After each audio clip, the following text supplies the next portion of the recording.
La estructura del corazón. Ustedes saben que el corazón está constituido por tres capas, ¿no? La capa interna, como dice ahí, de característica epitelial, ¿sí? Es aquella capa que reviste la superficie interna de las cavidades cardíacas, ¿no es cierto? Es una capa transparente que le da brillo a la superficie interna y que cuando llega a los grandes vasos, esta capa endocárdica se va a continuar con el endotelio que presenta los grandes vasos, las venas, las arterias, ¿no?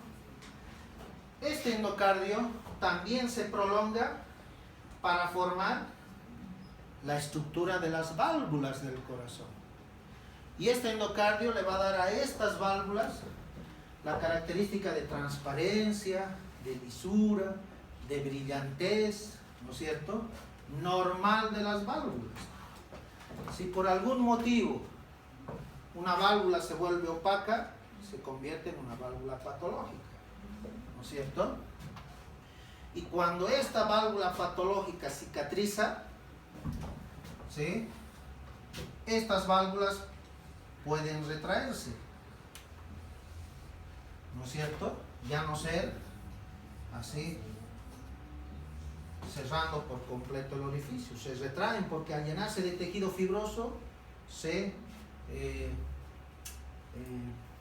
retraen, ¿no?, cada una de estas válvulas. Y al retraerse no cumplen la función de cerrar perfectamente el orificio.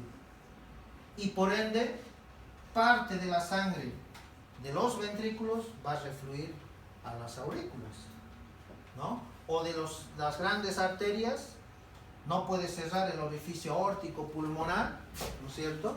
Y parte de la sangre retorna a los ventrículos, ¿no?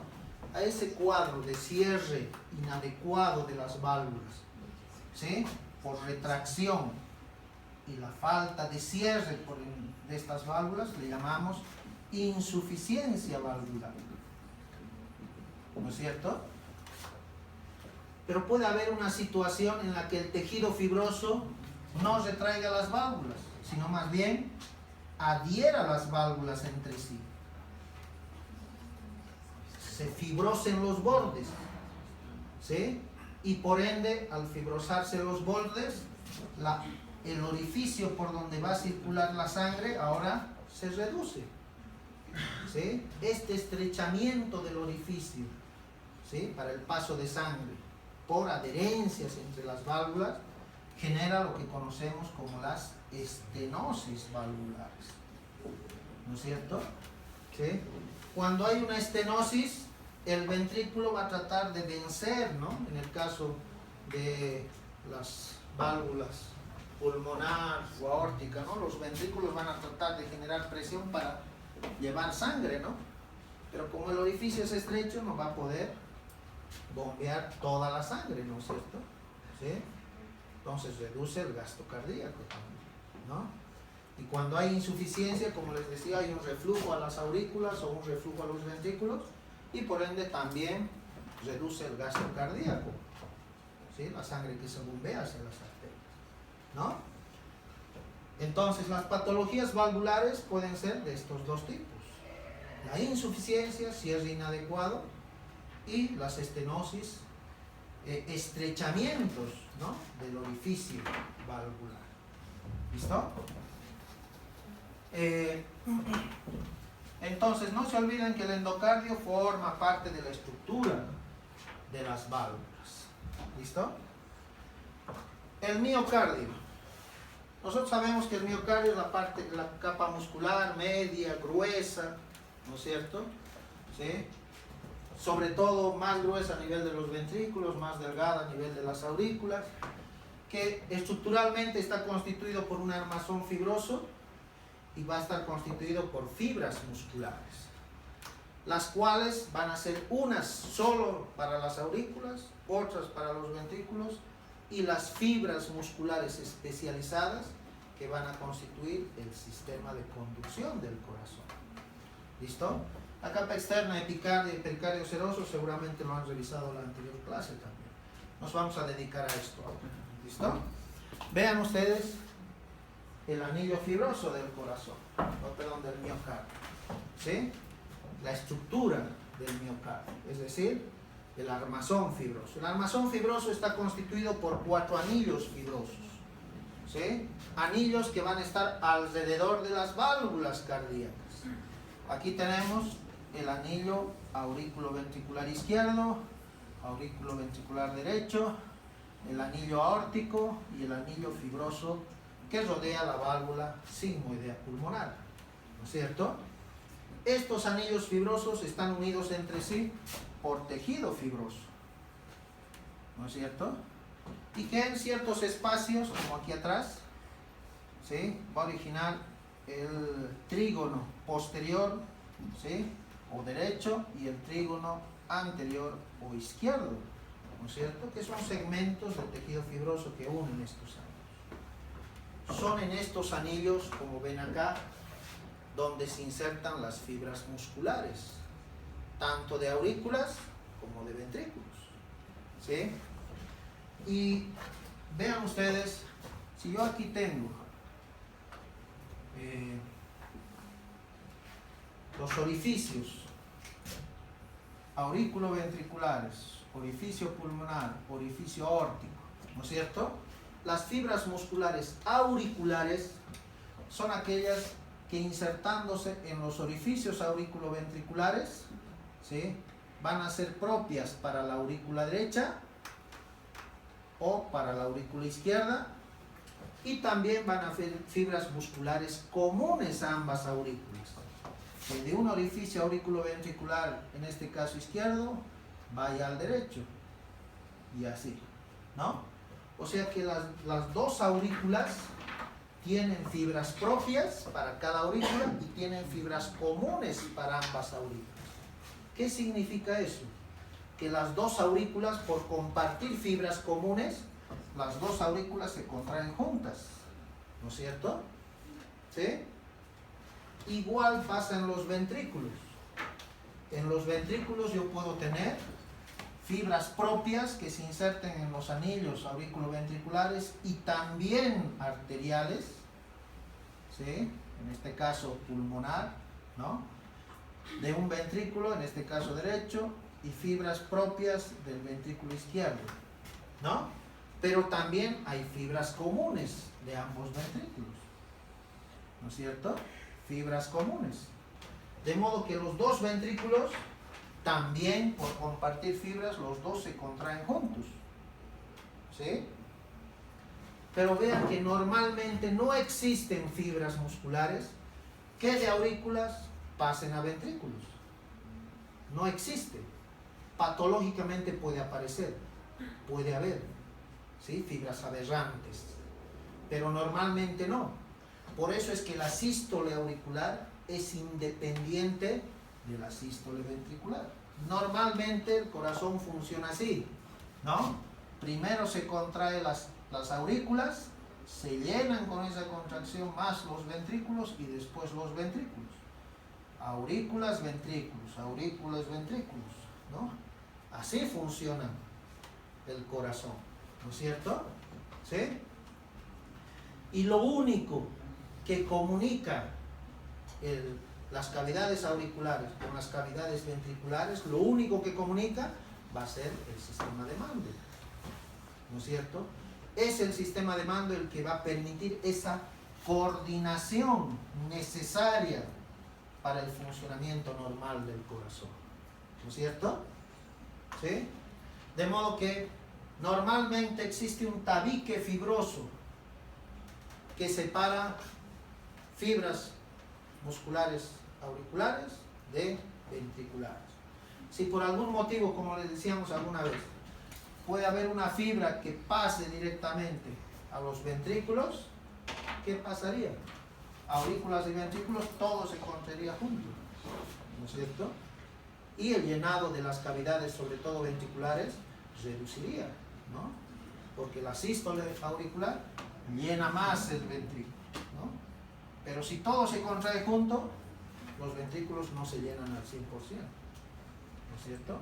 Y pueden dar lugar no solo a eso, sino este mismo estímulo puede viajar constantemente por el corazón, ¿no?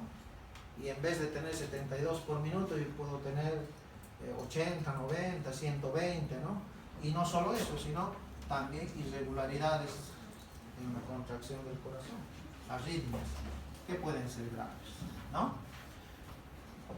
Entonces aquí vemos cómo los anillos fibrosos, auriculoventriculares, arteriales, prestan inserción, por ejemplo, a las fibras musculares de los ventrículos. Y lo mismo pasa con las fibras musculares de las aurículas, ¿no? De modo que lo único que comunica aurículas con ventrículos es el sistema de mando del corazón, el sistema cardiorrector o sistema de conducción del corazón, ¿sí? El sistema de conducción del corazón está formado por fibras musculares también, pero con la capacidad de contracción reducida. Tienen poca capacidad de contracción estas fibras, pero tienen una gran capacidad de transmisión del impulso cardíaco a gran velocidad, ¿sí? Vean ustedes que normalmente a través del músculo cardíaco, ¿sí?, también se transmite el impulso. El potencial de acción viaja por el músculo cardíaco, pero a una velocidad lenta, ¿no? En cambio, vean como en el sistema de mando, como las fibras internodales, ¿no?, o mejor todavía en el fascículo auriculoventricular, la velocidad de conducción es mucho mayor, ¿no es cierto? 30 centímetros por segundo a través del músculo cardíaco, 1 metro por segundo hasta 4 metros por segundo en el sistema de conducción, ¿no? ¿Sí? Entonces, nosotros tenemos que el sistema de conducción entonces es un grupo de fibras musculares con poca capacidad de contracción, pero una gran capacidad de transmisión del impulso. Y está constituido por dos grandes partes. Está constituido por el nódulo sinusal, sinoatrial, sinoauricular, ¿no es cierto?, el marcapaso natural del corazón, ¿no?, y está constituido por un conjunto de fibras intercomunicadas, continuación unas de otras, que en conjunto se denomina el fascículo o haz de His, ¿no?, o haz auriculoventricular, ¿no es cierto? Este fascículo de His está constituido por el nódulo auriculoventricular, el tronco del haz de His, la rama derecha, la rama izquierda, que cuando llega al vértice del corazón se divide en la red subendocárdica, clásicamente red de Purkinje, ¿no es cierto? Entonces el fascículo de His tiene estas 4 partes. ¿Listo? Decíamos que el nódulo sinusal, ¿dónde se situaba el nódulo sinusal? En la pared posterior, superior y lateral de la aurícula derecha, ¿no es cierto? Parte superior de la cresta terminal, cerca la desembocadura de la vena cava superior. Este es el marcapaso del corazón, este nódulo. ¿Por qué es el marcapaso? Porque es el lugar más excitable del corazón. Es el lugar que tiene menos potencial de membrana. Ustedes seguramente en colegio, en el PROPE han debido ver que todas las células del cuerpo tienen una electronegatividad normal, ¿sí?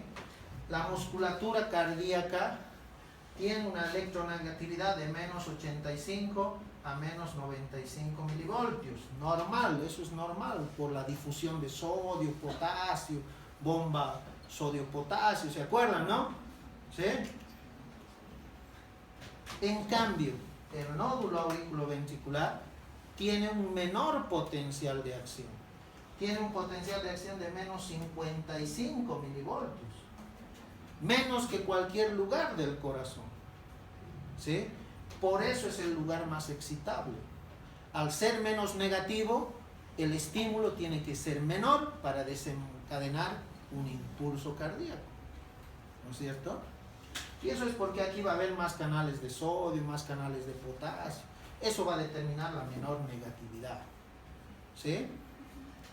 Entonces, cuando el impulso simpático o el impulso parasimpático llegan a este nódulo, es el primero que responde, ya sea para aumentar la frecuencia cardíaca por estimulación simpática o reducir por estimulación parasimpática, ¿no es cierto? ¿Sí? El impulso que comienza en este nódulo se difunde por las paredes de las aurículas, ¿sí? Y generalmente en los libros de fisiología menciona que por las paredes de las aurículas hay 3 grupos de fibras que transmiten el impulso con mayor velocidad que por las paredes mismas del músculo auricular, ¿sí? Y esas fibras van a ser las fibras internodales. Dice que hay una fibra internodal anterior, una fibra internodal posterior, una fibra internodal medial, ¿no es cierto? ¿Sí? Que van a confluir a nivel del primero de los elementos que forma el fascículo Vas de His, el nódulo aurículo-ventricular, ¿no? Ustedes saben que el nódulo sinusal antes también se llamaba nódulo de Keith-Flack, ¿no? Por los anatomistas y fisiólogos que describieron este nódulo. Y el nódulo aurículo-ventricular, el nódulo de Aschov-Tavara, ¿no es cierto? También por los autores, ¿sí? Pero nódulo sinusal, aurículo-ventricular, ¿no? Por ahí algún desubicado les puede preguntar, ¿no?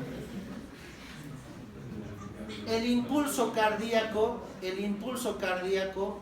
cuando llega a este nódulo, pasa con menos velocidad, pasa más lento, ¿sí?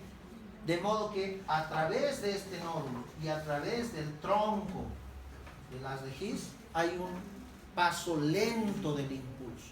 Eso hace de que la despolarización de las aurículas genere sístole auricular y se retrase un poquito el impulso para que después haya sístole ventricular. O sea, esa coordinación para las contracciones cardíacas es gracias a que en este nódulo y en este tronco se retrasa el impulso cardíaco, ¿no es cierto? ¿Sí? El único segmento del sistema de conducción que atraviesa el tabique del corazón, el tabique fibroso, es el tronco de las de His. Y este tronco de las de His atraviesa la porción membranosa del tabique interventricular, ¿no es cierto? Y cuando llega a la porción muscular, vean ustedes cómo se divide una rama derecha y cómo se divide una rama izquierda. Estas ramas discurren por las caras derecha e izquierda, debajo del endocardio, del tabique interventricular hasta llegar al vértice de los ventrículos. Y de este vértice se ramifica el impulso, las fibras de conducción hasta la base de los ventrículos, mediante la red subendocárdica, ¿no es cierto? ¿Sí? Miren cómo fluye rápidamente el impulso cardíaco. Aurículas, por las paredes de las aurículas, luego nódulo aurículo-ventricular, tronco, y por el tabique interventricular, tabique primero, ¿no? Vértice de los ventrículos, es decir, punta del corazón primero, y recién el resto de los ventrículos, ¿no es cierto? Esa transmisión así coordinada del impulso cardíaco se puede registrar mediante un electrocardiograma, por ejemplo. Aquí veíamos, miren, decíamos que había un marcapaso natural, nódulo sinusal, ¿no es cierto? Y esto es importante porque es frecuente también. El marcapaso era este nódulo, el más excitable del corazón, ¿no es cierto? Sí, como quinceañero está este nódulo. Cualquier estímulo ya no va. Este se estimula a razón de 60 a 90 por minuto, ¿no es cierto? Responde, ¿sí? ¿Qué pasa si este falla? Porque puede haber problemas a nivel de este nódulo. El segundo lugar más excitable, ¿sí? Va a ser el nódulo auriculoventricular, que se va a convertir ahora en el marcapaso ante la falla del nódulo sinusal. Y este nódulo se va a contraer ya no a esta frecuencia, sino se va a contraer a razón de 40 o 50 por minuto, ¿no es cierto? ¿Sí? Con esta frecuencia, ¿sí?, todavía podemos vivir, sobre todo aquellas personas que hacen actividad física, ¿no es cierto? ¿Sí? Pero muchas veces podemos tener también una falla de este nódulo. ¿Quién asume el rol de marcapaso? Es el tronco de las lejías. Solo que la frecuencia de este tronco ya no va a ser tanta como estos otros, va a ser menos, de 15 a 40 por minuto. ¿Sí? Los que hacemos actividad física, ¿no? Los que nos mantenemos así en forma, estamos así bien, ¿no? Podemos vivir con esta frecuencia cardíaca. En cambio ustedes que no hacen nada, no se levantan ni de sus camas, ¿no? ¿Sí? Con dificultad vienen a clase, ¿no? ¿Sí? Con esta frecuencia muchas veces no pueden vivir, ¿no? ¿Sí? Pero miren ustedes, decíamos que todo el músculo cardíaco es un lugar excitable, ¿no es cierto? Cuando en el músculo cardíaco, en algún lugar del corazón, se produce una zona de infarto, una zona de calcificación, una zona de inflamación, esta zona es una zona eléctricamente despolarizada. Es una zona que ya no está en menos 95 milivoltios, sino es una zona que va a estar con cargas eléctricas positivas, de despolarización constante. Entonces, muchas veces, estas zonas de lesión del corazón pueden enviar impulsos cardíacos, ¿sí? Pueden enviar. Y al enviar, distorsionan el funcionamiento del corazón, generando arritmias. Y las arritmias pueden ser tan graves como aquellas que decíamos, las arritmias de los ventrículos, como aquellas que no generaban un impulso de bombeo efectivo y las paredes ventriculares temblaban sin bombear sangre, fibrilación ventricular mortal. Son estos problemas los que pueden generar una fibrilación ventricular que puede llevar al cabo de 2 a 3 minutos a la muerte de la persona, ¿no es cierto? Cuando hay problemas en el sistema de conducción que no envía impulsos suficientes para que se contraiga el ventrículo o los ventrículos, necesitamos colocar marcapasos artificiales, ¿no es cierto? Y los marcapasos son así, ¿no? ¿Sí? Una batería cuyos catéteres que son electrodos a través del sistema venoso, vena cava superior, atraviesan la aurícula derecha por el orificio aurículo ventricular derecho, llegan a ventrículo y se implanta, se encaja. Ese electrodo se pincha, si ustedes quieren, en el ventrículo derecho, en la pared, ¿sí? Y va a enviar impulsos a la pared del ventrículo, ¿sí? Para que los dos ventrículos se contraigan a un ritmo adecuado y cumplan la función de bomba, ¿no es cierto? Esta batería queda así en la superficie, ¿no? Se coloca a través de una pequeña incisión, se implanta debajo de la piel y queda así, ¿no? Por determinado tiempo, ¿no? Hay baterías que duran 5, 6, 8 años, 10, 15 años, ¿no? De acuerdo al bolsillo del cliente, ¿no es cierto? ¿Sí? Entonces, esa es la función de los marcapasos artificiales. Cuando hay estos problemas, miren, cuando los ventrículos no se contraen adecuadamente, ¿sí? Partes del ventrículo se contraen, otras se relajan, esto es fibrilación ventricular. No hay bomba efectiva de los ventrículos. ¿Qué es lo que se hace? Se utiliza un desfibrilador, que lo que hace es generar una carga eléctrica alta con el fin de contraer todo el corazón. Es un choque eléctrico, ¿no? El desfibrilador es un choque eléctrico que despolariza todo el corazón, lo contrae. Y al contraerse todo el corazón se espera que el marcapaso natural, nódulo sinusal o por lo menos el aurículo ventricular, restablezca el ritmo y la coordinación natural, ¿no es cierto?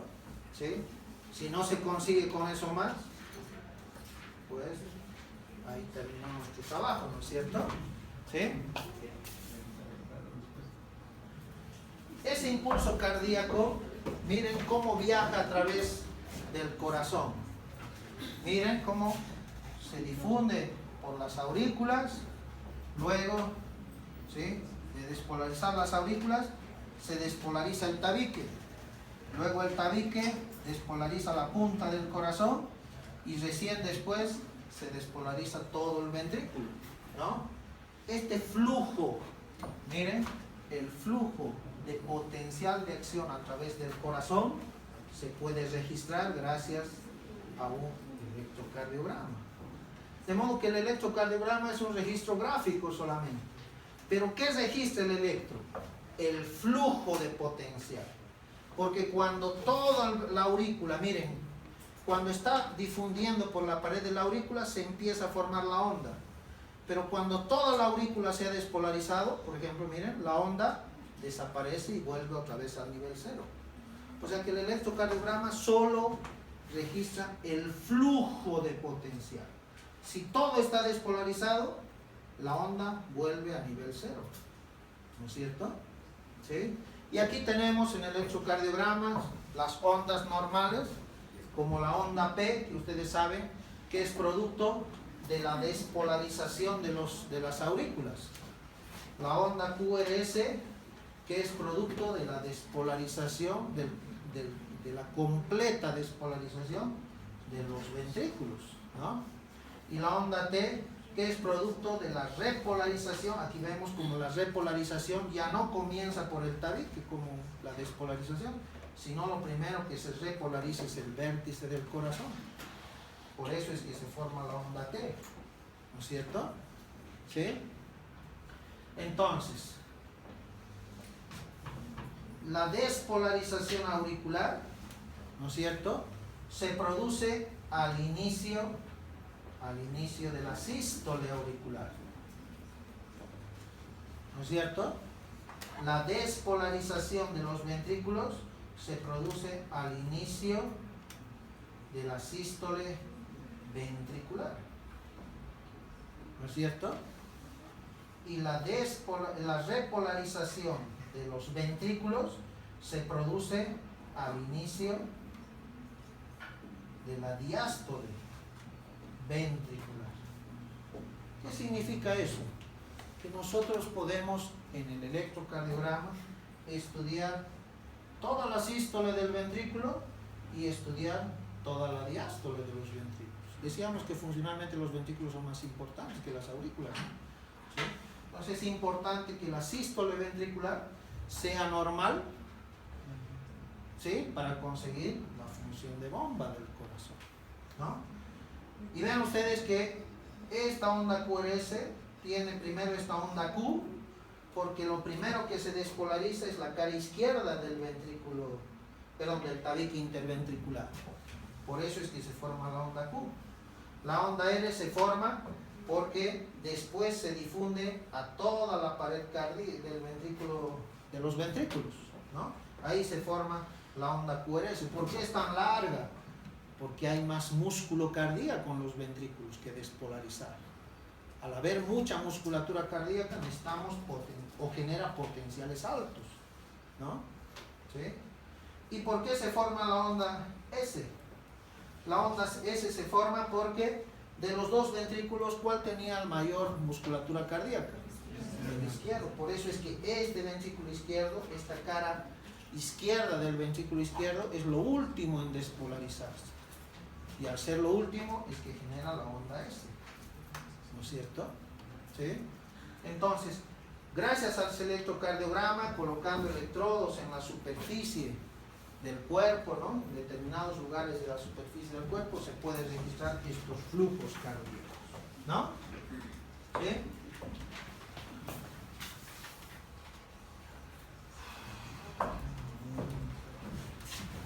¿Sí? Irrigación del corazón, ¿no?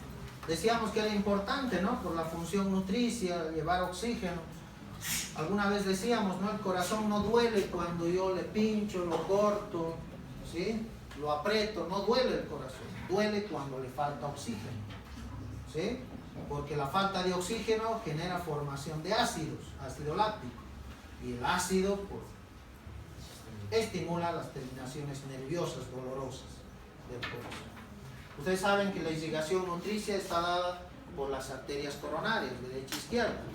Vean ustedes cómo la arteria coronaria derecha nace de la porción inicial de la aorta, ¿no es cierto?, la aorta ascendente. Esta arteria coronaria derecha, miren por dónde discurre. ¿Sí? Primero discurre entre el tronco de la pulmonar y la orejuela derecha. ¿Sí? Luego recorre el surco coronario. Y cuando llega al borde derecho del corazón, rodea este borde derecho y aparece acá, ¿no? En la cara posterior, en la parte posterior del surco coronario entre aurícula y ventrículo, y luego recorre el surco interventricular posterior. Y vean ustedes que esta arteria coronaria derecha no llega a la punta del corazón, termina a unos 2 o 3 centímetros de la punta del corazón. En todo este recorrido, la arteria coronaria derecha lo que hace es dar ramitas para segmentos vecinos a su trayecto. Es así que una de esas arterias iniciales es la arteria interauricular, que en la mayor parte de las veces nace de la coronaria derecha, 60%, pero un 40% puede nacer de la coronaria izquierda, ¿no? Esta arteria interauricular es la que va a proporcionar la rama que va a dirigirse al nódulo sinusal. ¿Sí? O sea que el nódulo sinusal es irrigado por la coronaria derecha en un 60% de las veces. 40% de las veces por la coronaria izquierda, ¿no? Pero a medida que vaya recorriendo el surco coronario, va a dar ramitos para la aurícula derecha, ¿no? Y vemos ramitos para la aurícula, ramitos para el ventrículo derecho, ¿no es cierto? La coronaria derecha proporciona la arteria marginal o del borde derecho del corazón, que va hacia el ventrículo derecho. Cuando va por la cara posterior, ¿sí? Sigue dando ramitos para la aurícula derecha, para el ventrículo derecho, pero cuando se flexiona para recorrer el surco interventricular posterior, cambia de nombre y se convierte en arteria interventricular posterior, porque recorre el surco interventricular posterior. Esta arteria interventricular posterior, miren ustedes, da ramitos para el ventrículo derecho, para la pared posterior del ventrículo derecho, pero también da pequeños ramos para la pared posterior del ventrículo izquierdo. ¿Sí? O sea, miren que la coronaria derecha no solamente irriga cavidades derechas, por esta arteria también va a irrigar parte de la pared posterior del ventrículo derecho, izquierdo, ¿no? Pero una de las arterias también importantes que proporciona la arteria interventricular posterior son arterias que perforan el músculo cardíaco. Estas arterias que perforan el músculo cardíaco son las arterias septales o arterias del tabique interventricular. ¿Sí?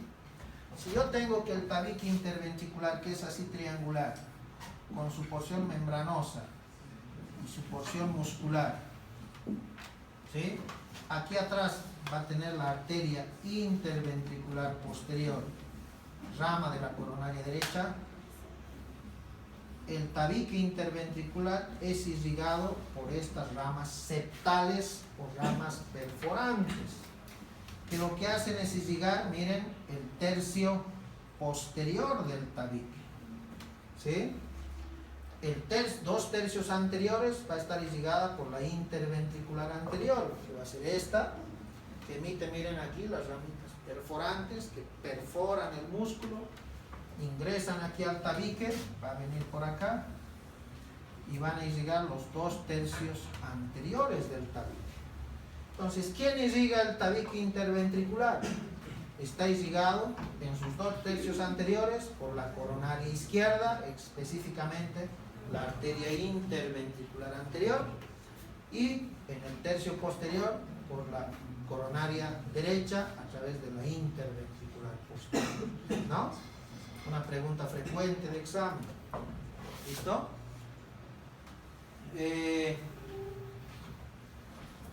En cambio, la coronaria izquierda ahora. Vean ustedes que la coronaria izquierda, una cosita me he olvidado. La primera arteria perforante de la interventricular posterior es la que va a dar un ramito para irrigar el nódulo aurículo ventricular. De modo que el nódulo auriculoventricular, ¿sí?, el que se encontraba en la parte inferior, medial y anterior de la aurícula derecha, en el triángulo de Koch, ¿no? Este nódulo está irrigado por una rama proveniente de la primera perforante posterior. ¿Rama de quién?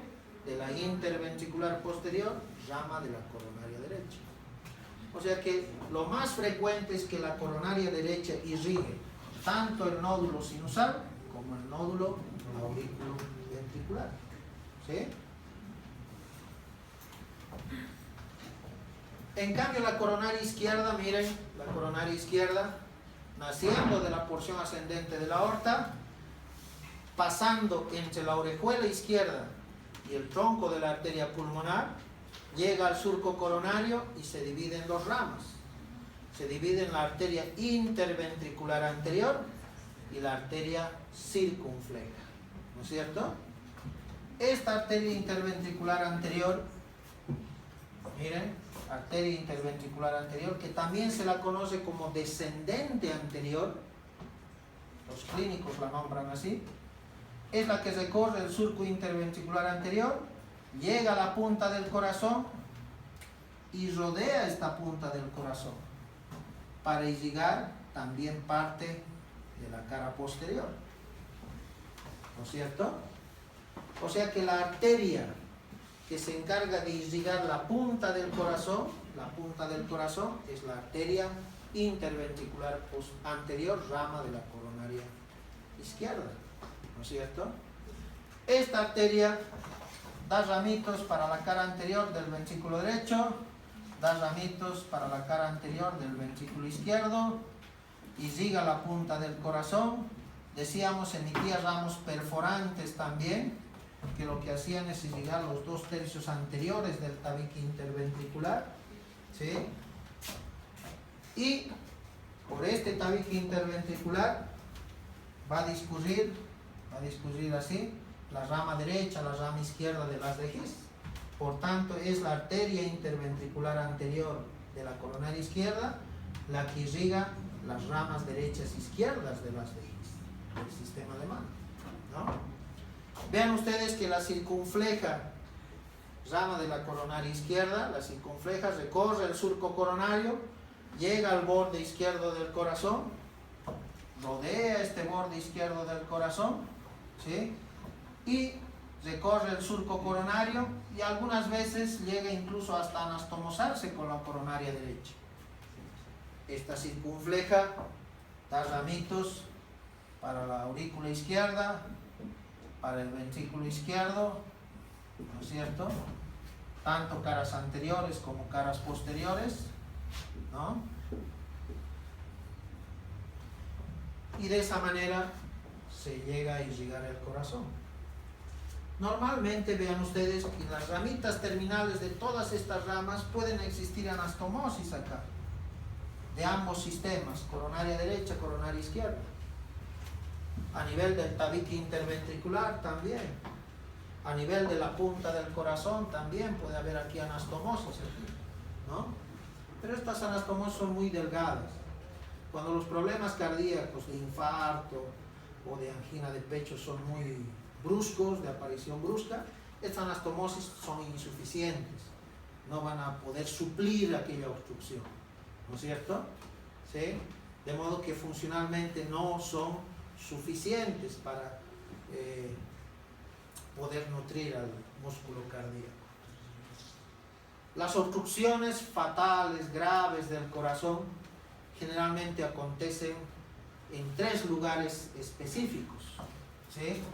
En primer lugar, nosotros tenemos que en la parte inicial de la arteria coronaria derecha, un émbolo, un coágulo sanguíneo obstruye y produce infarto cardíaco en este lugar, la porción inicial de la arteria coronaria derecha. O puede existir un émbolo enclavado en la porción inicial de la arteria interventricular anterior, o en la parte inicial de la arteria circunfleja, ¿no? Estos son los sitios frecuentes que generan infartos masivos del corazón que llevan a la muerte, ¿no? Cuando se obstruye una de estas arterias medianas, por ejemplo, solamente lesiona un segmento circunscrito del corazón, que con el paso del tiempo, si es que no revienta, porque cuando hay necrosis del músculo cardíaco puede, con la sístole, puede, como globito puede sobresalir y muchas veces reventar, ¿no? Si no revienta, este tejido necrótico se fibrosa y puede incluso retraerse, ¿no es cierto? Por eso algunos dicen, ¿no? Infarto, se ha salvado de un infarto, dicen, ¿no? Puede ser un infarto pequeño, ¿no es cierto? ¿Sí? Pero cuando son obstrucciones de arterias grandes, son extensiones grandes de músculo cardíaco, ¿no? Eso no tiene solución, ¿no es cierto? ¿Sí? Entonces, 3 sitios de obstrucción que pueden generar infarto.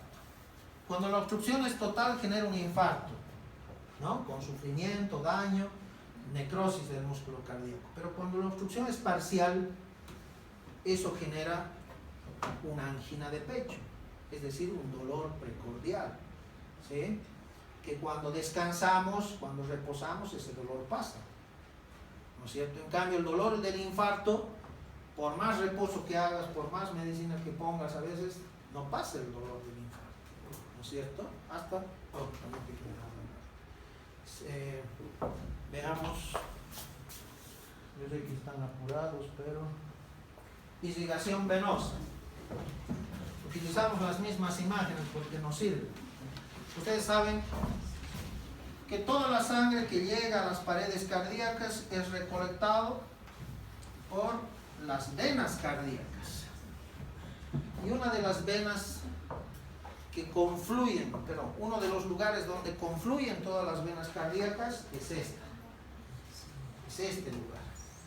Este es el seno coronario, ¿no es cierto? El seno coronario es un conducto venoso situado en la parte posterior del surco coronario, entre aurícula y ventrículo izquierdo, cara posterior, ¿no?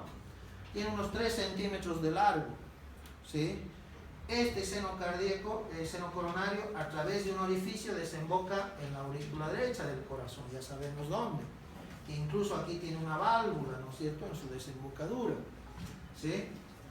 Este seno coronario recibe, por ejemplo, la vena cardíaca magna, las venas interventriculares posteriores, la vena cardíaca media, la vena cardíaca menor. O sea, las venas cardíacas desembocan en este seno coronario, ¿sí? Y de este seno coronario va a la aurícula derecha. La vena cardíaca magna, miren, que es la vena más voluminosa del corazón, es la continuación de la vena interventricular anterior, que acompaña a la arteria, ¿no es cierto? La vena interventricular anterior recorre este surco del mismo nombre, llega al surco coronario, recorre este surco, rodea el borde izquierdo del corazón y aparece acá por el surco coronario posterior para desembocar en la parte inicial del seno coronario, ¿no es cierto? Recogiendo la sangre de estos lugares vecinos a su trayecto, ¿sí? Junto con esta vena cardíaca magna o cardíaca mayor, ¿sí?, desemboca una vena que es denominada la vena oblicua, ¿sí?, del corazón, vena oblicua de Marshall, que es una vena producto de un vestigio embrionario de lo que antes era, así como había una vena cava superior en el lado derecho, también había la vena cava superior en el lado izquierdo, que producto del desarrollo del corazón se ha ido estrechando, ¿no? Y queda este vestigio, la vena oblicua, que también desemboca en la parte inicial del seno coronario. Decíamos que las venas interventriculares posteriores también desembocaban en este seno coronario. Aquí tenemos la vena interventricular posterior, que es también conocida como vena cardíaca media, interventricular posterior, que desemboca en la parte final del seno coronario. Lo mismo que la vena cardíaca menor. Esta vena cardíaca menor, miren, no es otra cosa que la continuación de la vena marginal derecha. ¿Se acuerdan que había una arteria, ¿no? Marginal derecha? Es acompañada de una vena marginal, que cuando llega al seno coronario rodea el borde derecho del corazón y aparece acá, ¿no? Recorre la cara posterior por el surco coronario y desemboca en la parte inicial del seno coronario, ¿no? De modo que este seno recoge la mayor parte de las venas cardíacas. Pero hay pequeñas venas, miren, ¿sí? Como estas, por ejemplo, que son las venas cardíacas anteriores. ¿Listo? Venas cardíacas anteriores que nacen de la pared anterior del ventrículo derecho, que atraviesan el surco coronario y miren, desembocan directamente en la aurícula derecha, ¿no? Entonces hay unas pequeñas venas cardíacas anteriores, ¿sí? Que no desembocan en el seno coronario, sino que desembocan directamente en la aurícula derecha. Y hay otras que nacen en la pared mismo, tanto de aurículas como de ventrículos, ¿no es cierto? Ambos ventrículos a ambas aurículas. Esas pequeñas que están atravesando el miocardio, el interior del músculo cardíaco, ¿sí? Son las venas cardíacas mínimas. Y estas venas, por pequeños orificios llamados foramínulas, como dice Rubier, ¿no es cierto?, desembocan en las cavidades cardíacas, tanto en aurículas como en ventrículos, ¿sí? Pero especialmente, otra vez, en la aurícula derecha, ¿no? Desembocan en las 4 cavidades, pero especialmente en la aurícula derecha. ¿Listo? ¿Qué pasa cuando las arterias se obstruyen? Decíamos infartos, anginas. ¿Y qué podemos hacer? ¿Cómo los podemos estudiar? Lo que hacen es hacer cateterismo cardíaco. En el caso, para el estudio de las arterias, ¿sí?, se hace un cateterismo a través de las arterias femorales, aquí en la ingle, ¿sí? Se introduce un catéter por punción en la femoral, se sube por la aorta, por el callado y se llega a nivel del inicio de la arteria aorta. Si queremos estudiar qué arteria coronaria está obstruida, cuando el catéter está a este inicio, aquí, se inyecta contraste para que llene la arteria coronaria derecha, ¿no es cierto? Vemos acá, vemos el trayecto, ¿no?, la irrigación, ¿no?, de la coronaria derecha. Y lo mismo puede hacerse para inyectar la coronaria izquierda, ¿no? En este caso el problema era aquí, a nivel de la porción inicial de la coronaria derecha, ¿no? Miren, hay una obstrucción, ¿no?, como el calibre reduce, ¿no?, significativamente, ¿no? A eso se debía los problemas de angina del paciente. Entonces, a través de este mismo cateterismo, lo que se hace es ingresar a ese lugar estrecho, dilatar con un globo, ¿no es cierto? Luego de la dilatación se puede poner una malla en el interior, forrando el interior de la arteria para que nunca más se vuelva a obstruir, ¿no es cierto? Generalmente estas obstrucciones es por acúmulos de placas, acúmulo de placas grasosas, ¿no es cierto? Los ateromas, ¿no?, la aterosclerosis, ¿sí? Entonces, esa aterosclerosis genera estas obstrucciones parciales que generaban el dolor cardíaco cuando el individuo hacía ejercicio físico, ¿no? Tenía el dolor cardíaco, reposaba y pasaba el dolor, ¿no es cierto? Típica angina de pecho, ¿no es cierto? ¿Sí?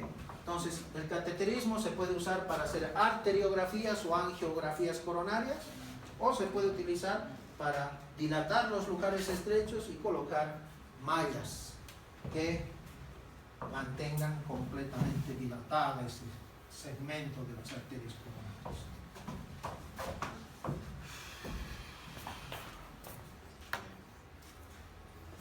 Y la inervación, ¿no? Ustedes ya saben, ¿no? ¿Sí?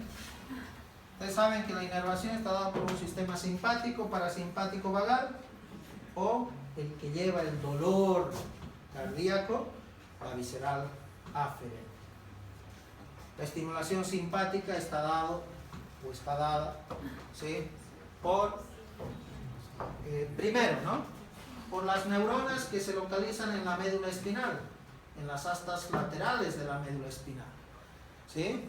De estas astas laterales, de los segmentos, 5 primeros segmentos medulares torácicos, salen fibras, ¿no? Que van a llegar a la cadena simpática, ¿no? ¿Sí? Y van a ir en sentido ascendente a los ganglios cervicales superior, medio, inferior, o en sentido descendente a los ganglios torácicos de la cadena simpática paravertebral. De ahí, a través de ramos comunicantes, ¿no es cierto?, van a dirigirse hacia el plexo cardíaco.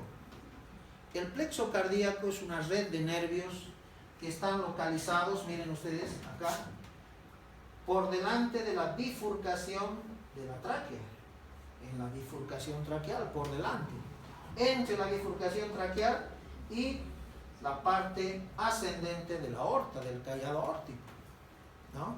Entonces el plexo cardíaco, si lo quieren ver, está detrás de la porción ascendente de la aorta, ¿sí? Entre la bifurcación traqueal y la parte ascendente de la aorta. En este plexo cardíaco confluyen los nervios cardíacos simpáticos y los nervios cardíacos parasimpáticos.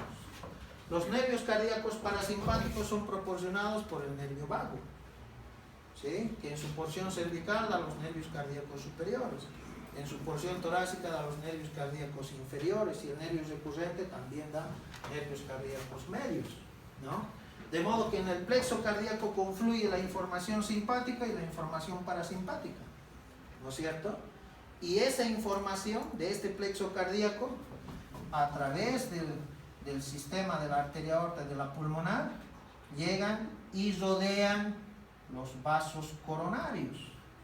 Miren cómo las arterias coronarias están rodeados de plexos periarteriales, ¿no es cierto? Y acompañando a las ramas de las coronarias, penetran al músculo cardíaco para inervar todo el músculo cardíaco, y en especial el nódulo sinusal y el nódulo auriculoventricular. Ustedes saben que la estimulación simpática lo que hace es aumentar la frecuencia cardíaca, aumentar la fuerza de contracción del corazón y producir vasodilatación coronaria. Esto es importante porque al aumentar la fuerza cardíaca y la frecuencia cardíaca, el corazón se contrae con más velocidad, ¿no es cierto? Y el corazón necesita más oxígeno para cumplir esa función. Entonces, el sistema simpático también dilata estas arterias para llevarle más oxígeno a ese músculo cardíaco que está trabajando de manera acelerada. Y esto es porque existen receptores adrenérgicos, ¿no? En el caso del aumento de la frecuencia y la fuerza son receptores adrenérgicos alfa. En caso de la vasodilatación son receptores adrenérgicos beta, especialmente beta 2, ¿no?, que generan dilatación de la musculatura vascular coronaria, ¿no es cierto? El sistema parasimpático hace lo opuesto, ¿no? Libera acetilcolina y lo que hace es reducir la fuerza, la frecuencia cardíaca, ¿no es cierto? No se olviden que el sistema parasimpático actúa sobre el corazón y especialmente actúa sobre el nódulo auriculoventricular. El sistema parasimpático actúa especialmente sobre el nódulo auriculoventricular, haciendo que este nódulo, ¿sí?, bloquee el paso rápido del impulso cardíaco.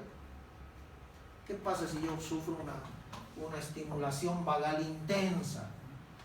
¿Sí? Yo puedo generar un bloqueo de este nódulo y el impulso no pasa a los ventrículos. Y si no pasa a los ventrículos, no bombean sangre a los ventrículos, mi cerebro no recibe sangre y yo me desmayo automáticamente, ¿no es cierto? ¿Sí? Ante ese bloqueo auriculoventricular, la pared de los ventrículos de manera refleja se contraen para tratar de escapar de ese bloqueo, ¿no? Y después, al reposar el sistema nervioso, cede la estimulación vagal y el paso del impulso se restablece por esta vía. O sea, a lo que me voy, ¿no es cierto? El sistema simpático actúa sobre el corazón y sobre los vasos sanguíneos de nuestro sistema circulatorio, ¿sí? Pero el sistema parasimpático solo actúa sobre el corazón y en especial sobre el nódulo auriculoventricular. No actúa sobre los vasos sanguíneos de nuestro sistema circulatorio. Y ustedes me dirán, ¿y cómo se dilatan entonces los vasos sanguíneos? ¿Sí? Se dilatan por la estimulación simpática, provocará vasoconstricción, pero la inhibición simpática originará vasodilatación. O sea que el sistema simpático no actúa sobre las arterias del cuerpo, ¿no? Sobre las venas, actúa solo sobre el corazón y en especial el nódulo auriculoventricular. Y decíamos, ¿no?, que también las fibras de dolor viajan por los nervios, ya sean simpáticos o parasimpáticos. Aquí nos muestra cómo, ¿no?, las fibras de dolor de color azul, ¿no?, pero, claro, verdes y azules, ¿no?, viajan por el sistema simpático y también viajan por el sistema parasimpático. Y aquellas que viajan por el sistema simpático, las de color verde, miren, van a llegar a la médula torácica, especialmente los 3 primeros segmentos torácicos, llevando el impulso doloroso, sobre todo los nervios del lado izquierdo, ¿no? Y estos nervios o estos segmentos medulares torácicos, a través de los nervios intercostales, también perciben la inervación de la pared torácica y la inervación del miembro superior.